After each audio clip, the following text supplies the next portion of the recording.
Di sini saya akan memaparkan artikel saya dengan judul Hubungan Intensitas Aktivitas Fisik di Perguruan Tinggi dengan Kebugaran Kardiorespirasi dan Durasi Tidur pada Mahasiswa S1 Pendidikan Olahraga di Universitas Muhammadiyah Kalimantan Timur.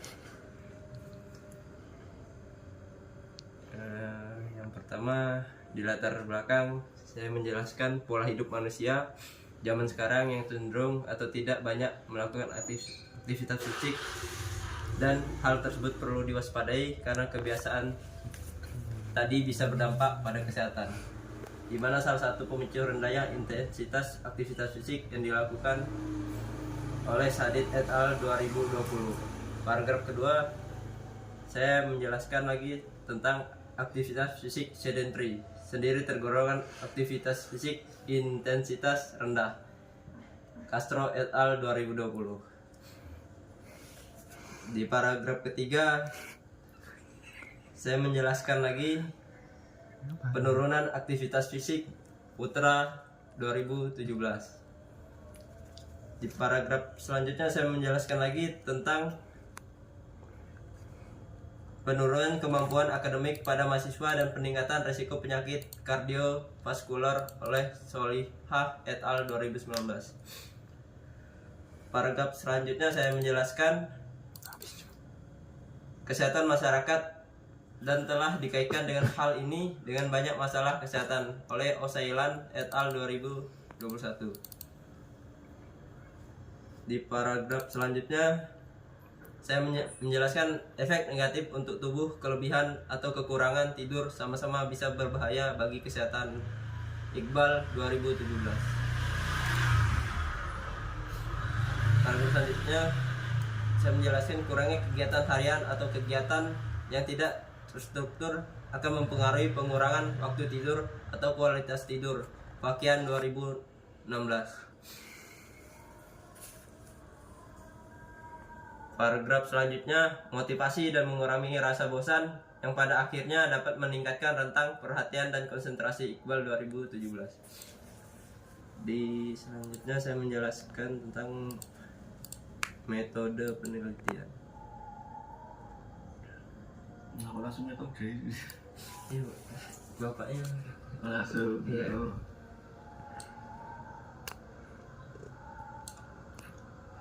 Metode penelitian. Jenis penelitian ini adalah penelitian analitik kuantitatif dengan rancangan penelitian cross-seksional. Penelitian ini dilakukan di Universitas Muhammadiyah Kalimantan Timur. Mahasiswa Fakultas Ilmu Keolahragaan Universitas Muhammadiyah Kalimantan Timur merupakan subjek pada penelitian ini. Adapun kriteria inklusi meliputi subjek merupakan mahasiswa tahun angkatan 2024 berusia 19 sampai dengan 20 tahun. Teknik pengambilan sampel populasi dalam penelitian ini adalah seluruh mahasiswa Universitas Muhammadiyah Kalimantan Timur sebanyak 93 orang mahasiswa dan sampel berjumlah 63 siswa dengan teknik pengambilan sampel secara purpose sampling dengan menggunakan rumus G-power, dan rumus G-power dapat menentukan jumlah sampel yang normal digunakan. Instrumen penelitian saya menggunakan instrumen kuesioner untuk mengukur intensitas aktivitas fisik menggunakan Global Physical Activitas Questionnaire GPAQ. Validitas dan reliabilitas kuesioner mengandalkan dan penelitian sebelumnya. Iqbal 2017. Instrumen untuk mengukur kebugaran kardiorespirasi menggunakan instrumen multi-stage fitness tes MFT, lari multi tahap, lari mengikuti irama. Multi-stage fitness tes MFT bertujuan mengukur tingkat efisien fungsi jantung dan paru-paru yang ditunjukkan melalui pengukuran konsumsi oksigen maksimal V2 max. Wahyuni dan Wisnu 2020. Instrumen kuesioner untuk mengukur kualitas tidur menggunakan Pittsburgh Sleep Quality Index PSQI. Validitas dan reliabilitas kuesioner mengandalkan dari penelitian sebelumnya. Iqbal 2017. penelitian merumuskan masalah, menentukan tujuan, menentukan konsep hipotesis, pengambilan sampel, pembuatan kuesioner, pekerjaan lapangan, pengelolaan data, analitis data, pembahasan, kesimpulan. Alat analitis data, data yang terkumpul akan dianalisis menggunakan analitis dalam beberapa tahapan. 1. Uji distribusi frekuensi merupakan analitis guna untuk memberikan gambaran secara ringkas dan praktis dari sekelompok data yang disajikan dalam bentuk tabel atau daftar frekuensi. Alat analitis tersebut menggunakan software IBM SPSS Statistik versi 25. Uji pemodelan SEM merupakan pengembangan lebih lanjut dari path analisis pada metode SEM. Hubungan kualitas antara variabel independen dan variabel dependen dapat ditentukan secara lebih lengkap. Uji tersebut dilakukan dengan Smart PLS versi 4108. Hasil dan pembahasan hasil distribusi frekuensi usia responden. Rentang usia responden yang mengikuti penelitian ini berkisar antara 19 sampai 20 tahun. Adapun data distribusi responden berdasarkan usia disajikan dalam bentuk tabel di bawah ini. Jadinya belum. Judulmu apa tadi? Judulnya hubungan intensitas aktivitas. Judulnya hubungan. Ya. Berarti ini jenis penelitiannya? Jenis penelitian apa? Penelitiannya kuesioner, Pak. Jenis penelitian itu alatnya.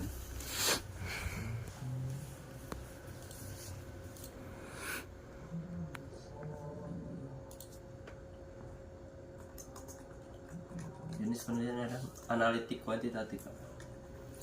Cross seksional. Ya.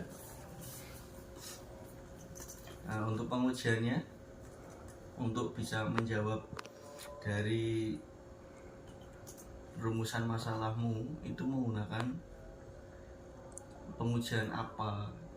Kalau ilmu itu kan korelasi itu sebenarnya hubungan antara intensitas beberapa terhadap apa itu kan. Jadi untuk analisis datanya itu dapat menggunakan beberapa cara, contohnya bisa menggunakan uji korelasional, kemudian menggunakan chi-square, atau misalnya kalau ada beberapa variabel yang ingin diketahui hubungannya itu bisa menggunakan ANOVA. Tuh. Tapi kamu kayaknya tadi menuliskan menggunakan SEM, Smart PLS ya. Nah, jadi nanti kamu tetap akan menggunakan Smart PLS atau yang lain rencananya. Lebih enaknya apa? Ya sebenarnya enak semua kalau sudah ada datanya dan harus disesuaikan dengan rumusan penelitian. Nah, makanya saya tadi tanya kenapa dari latar belakang langsung ke metode, padahal yang perlu dijawab itu kan rumusan masalahnya. Nah, metode itu bisa menyesuaikan tergantung apa yang akan dicari. Kalau mau mencari hubungan berarti analisis datanya korelasional. Kalau mau mencari misalkan pengaruh ya bisa menggunakan uji T. Nah, kayak gitu. Nah, makanya kita lihat dulu rumusan masalahnya itu apa. Yang pertama apa rumusan masalahnya? Intensitas aktivitas fisik. Kata kuncinya harus dijelaskan. Kata tanyanya dulu apa? Nomor 1 itu baca. Apakah intensitas aktivitas fisik di perguruan tinggi berhubungan dengan kebugaran kardiorespirasi pada mahasiswa? Nah, berarti kan yang pertama kamu harus bisa menjawab. Ya. Hubungan antara intensitas aktivitas fisik dengan kebugaran kardiorespirasi. Ya, harus cari tahu jawaban itu dulu. Jadi hubungan ya, apakah ada korelasi antara intensitas aktivitas fisik dengan kebugaran kardiorespirasi. Nah, itu bisa dicari menggunakan uji korelasional. Ya loh. Nah, kemudian yang kedua, Bagaimana hubungan antara intensitas aktivitas fisik di perguruan tinggi dengan durasi tidur pada mahasiswa? Nah, ini sama seperti itu. Kalau dicari satu persatu ya, itu juga yang kedua bisa menggunakan uji korelasional. Terus yang ketiga, Apakah terdapat hubungan antara kebugaran kardiorespirasi dan durasi tidur pada mahasiswa? nah ini bisa menggunakan uji regresi berganda karena ada beberapa variabel yang akan dicari hubungannya, apakah bersama-sama ini saling berhubungan kayak gitu ya. Atau tadi ada masukan saya misalnya ada ANOVA, itu sama. Jadi ada beberapa variabel yang akan kita cari hubungannya bersama-sama seperti itu. Kalau smart PLS pun is okay, bisa juga. Nanti kamu sesuaikan dengan apa yang kamu miliki, dengan alat yang kamu miliki. Kalau misalnya punya SPSS pun sama, isinya itu banyak pengujian-pengujian yang ada di dalam SPSS, nanti disesuaikan. Yang penting ketika memilih satu cara menganalisis itu dicari yang paling mendekati benar ya, cari yang paling mendekati benar. Kalau misalkan kok kelihatannya nggak benar ya jangan dipakai, berarti kurang sesuai. Contohnya saja, kalau sampelmu itu kan di sana sudah ditentukan sebanyak berapa? 63. Kok bisa dapat 63? Nah, itu harus ada dasarnya. Pengisian. Dari pengisian salah, kamu bukan dari pengisian. Menentukan sampel disesuaikan dengan apa dulu.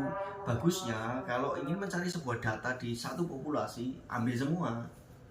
Tapi kalau misalkan ini terlalu banyak dan kamu merasa kok tidak mampu dalam artian baik waktu, biaya, itu ya oke, tidak diambil semua, tetapi diambil beberapa yang benar-benar bisa merepresentasikan karakteristik populasi tersebut. Contoh misalkan sampelmu, populasimu itu jumlahnya 100. Kalau diambil 100, otomatis kan sudah mewakili bahwasanya itu semua memang karakteristiknya populasi. Tapi apakah benar kalau diambil 50 saja itu sudah bisa mewakili 50 yang lain? Kira-kira bisa apa enggak? Bisa ya, bisa enggak, tergantung yang mau diambil karakteristik yang bagaimana. Kamu ternyata tadi sudah membatasi berdasarkan dengan teknik sampling namanya purposive sampling.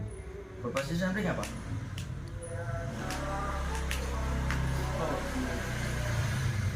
Penentuan sampel berdasarkan karakteristik tertentu yang kita inginkan.